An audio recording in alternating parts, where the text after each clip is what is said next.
പിന്നെ വിശ്വാസിയുടെ കാര്യം. വിശ്വാസി ഞാൻ നേരത്തെ പറഞ്ഞതുപോലെ വിശ്വാസികളോട് പറയേണ്ട കാര്യം പറഞ്ഞുകൊണ്ടേയിരിക്കും. അതല്ല ലിബറൽ ചിന്തകളോടും യോജിച്ചു വരണമെന്നില്ല.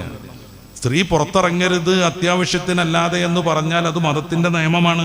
33-ാം അധ്യായം സൂറത്തുൽ അഹ്സാബിന്റെ 33-ാമത്തെ വാക്യത്തിൽ വഖർന ഫീ ബുയൂത്തികുന്ന കൃത്യമായി ഖുർആൻ അത് പറഞ്ഞതാണ്. ഖുർആൻ അംഗീകരിക്കുന്നവരാണ് മുസ്ലിങ്ങൾ. എല്ലാവരും മുസ്ലിങ്ങളാവണമെന്നൊന്നുമില്ല. ഇതൊക്കെ സബ്ജക്റ്റീവായ ഒരു കാര്യമാണ്. ഓരോരുത്തർക്കും അവരുടേതായ രീതിയിൽ തീരുമാനം. മുസ്ലിം പേരുണ്ടെങ്കിൽ തന്നെ സൂംബ ഡാൻസിൽ പങ്കെടുക്കാം, നാടകത്തിൽ പങ്കെടുക്കാം, സ്പോർട്സിൽ പങ്കെടുക്കാം. ഏത് വൃത്തികേടും ചെയ്യുന്നതിനൊന്നും മതപരമായ വിലക്ക് പരിഗണിച്ചേ പറ്റൂ എന്ന് തിട്ടൂരം ഒരിക്കലും നമുക്ക് പറയാൻ കഴിയില്ല. ആർക്കും വേണമെങ്കിലും അവരുടേതായ കാര്യങ്ങളൊക്കെ തീരുമാനിക്കാം. പക്ഷെ മതം ഇങ്ങനെ ആവണമെന്ന് തിരുത്താൻ വരരുത്. എന്തിനാ ഈ മതം? നമ്മൾ അതന്നെ ആലോചിക്കേണ്ടത്. എന്തിനാണ് ഈ മതം? മനുഷ്യന്റെ സ്വന്തമായ തീരുമാനങ്ങൾ പലപ്പോഴും പഴക്കുമ്പോൾ അതിനെ തിരുത്താനും മനുഷ്യനെ എപ്പോഴും ധാർമ്മികമായി മുന്നോട്ട് കൊണ്ടുപോകാനുമാണ് മതം.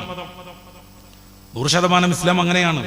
അതുകൊണ്ട് ചില നിയമങ്ങളും നിയന്ത്രണങ്ങളും ഉണ്ട് മതവിശ്വാസികൾക്ക്. ഏത് രാഷ്ട്രീയ പാർട്ടിക്കാണ് അവരുടേതായ നിയമങ്ങളില്ലാത്തത്, നിയന്ത്രണങ്ങളില്ലാത്തത്? കള്ളു കുടിക്കുന്ന ആളുകളെ പാർട്ടിയിൽ അംഗത്വം നൽകില്ലെന്ന് ഈടെയല്ലേ മാർക്സിസ്റ്റ് പാർട്ടിയുടെ നേതാക്കൾ പ്രഖ്യാപിച്ചത്? അതൊരു നിയമമല്ലേ?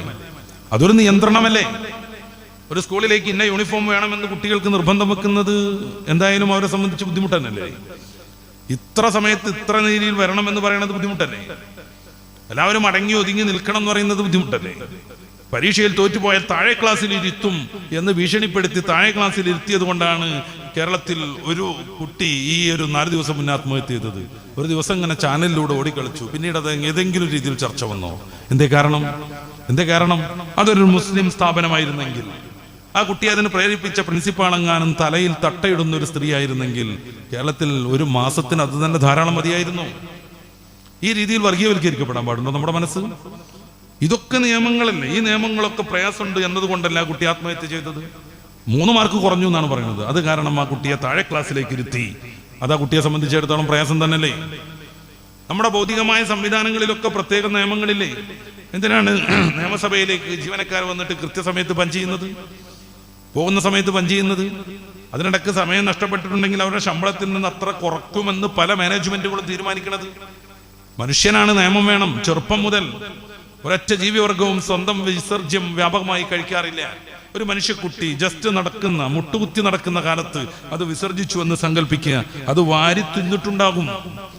വാരി തിന്നുന്ന സമയത്ത് കൈ പിടിക്കാൻ ഒരാൾ വേണം, മനുഷ്യന് മാത്രം. ആട്ടിൻകുഞ്ഞ് അതിന്റെ വിസർജ്യം കഴിക്കില്ല, പശുക്കുഞ്ഞ് അതിന്റെ വിസർജ്യം തിന്നൂല.